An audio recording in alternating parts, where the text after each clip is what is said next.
Olá pessoal, vamos então para mais um vídeo de revisão de conteúdo.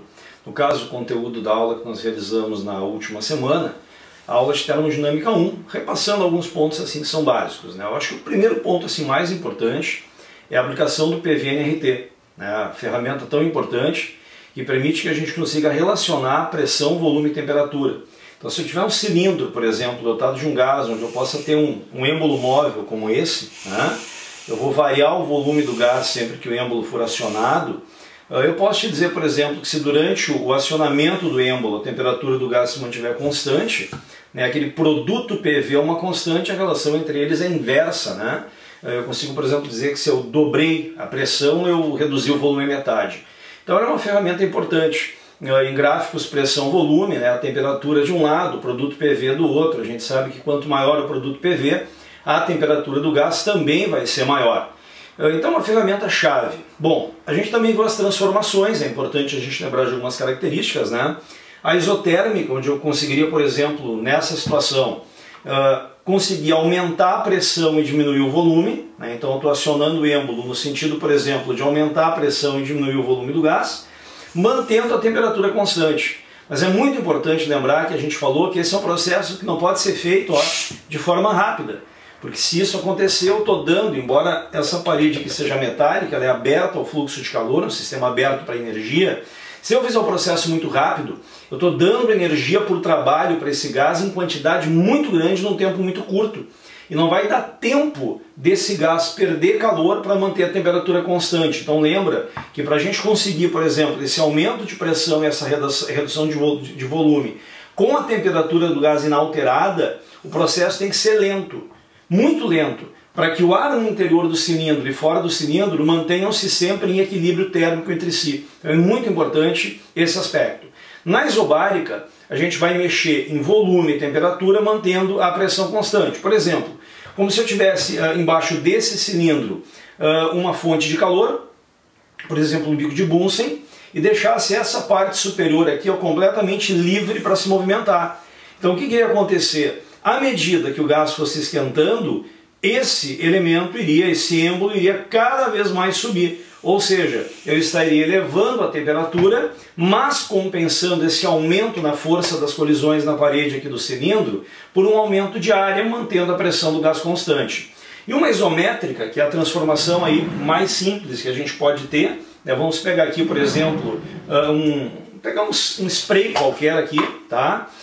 Não existe um êmbolo móvel como eu tenho nesse dispositivo que me permita variar o volume do gás aqui dentro.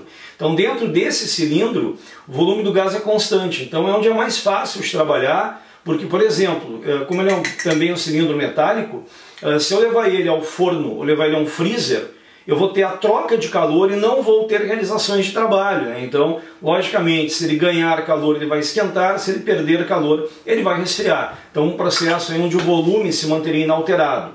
Bom, também é importante a gente lembrar, revisar ali a primeira lei da termodinâmica, que encerrou a nossa aula passada e vai abrir a aula que vem. E ali é muito fundamental, pessoal, alguns cuidados, tá? É seguir bem o que eu te falei. Primeiro, analisar a variação de energia interna. A energia interna do meu gás aumentou, diminuiu, se manteve. Para isso a gente vai olhar para quem? Sempre para a temperatura do gás. A temperatura do gás, ao contrário do que muitas pessoas trazem errado da escola ou de cursinho, ela não depende do calor no gás, ela depende da energia interna. Então gás que esquenta, a energia interna aumenta, gás que resfria, a energia interna reduz, e gás que mantém a temperatura constante, a energia interna não varia. Então sempre é a energia interna que a gente olha primeiro. Depois, quem é que a gente vai olhar? Depois a gente vai olhar sempre para o trabalho, não pelo cálculo, porque lembra que no cálculo, né, no P delta V, tu vai ter o sinalzinho te enganando, para ver se o gás ganhou ou perdeu energia por trabalho, é compressão e expansão. Se o gás está sendo comprimido, se eu estou agindo sobre o gás, eu estou realizando um trabalho sobre ele. Então, consequentemente, eu estou dando energia para ele. Agora, se o gás sozinho pegasse esse êmbolo e empurrasse esse êmbolo para cima, o gás estaria realizando um trabalho, o gás estaria perdendo energia. Lembra de uma coisa, vou repetir mais uma vez, tá? As setinhas para cima e para baixo não são aumenta e reduz, são ganha e perde. Então sempre que o gás for comprimido, ele ganha energia por trabalho. Sempre que ele expandir, ele perde energia por trabalho. Se o gás não sofrer variação de volume, como nesse caso que não tem um êmbolo móvel, ao contrário daqui, não há trabalho realizado. Então por isso que a gente pode fazer algumas conclusões que vão até abrir a nossa aula que vem. Uma transformação isotérmica é uma transformação onde não tem variação de temperatura. Então o ΔU de uma isotérmica sempre é zero. Para isso acontecer, vai ter fluxo de energia por calor e trabalho, porque por uma porta a energia entra, por outra tem que sair, em quantidade igual para o ΔU ser zero. Afinal de contas, a temperatura do gás é constante.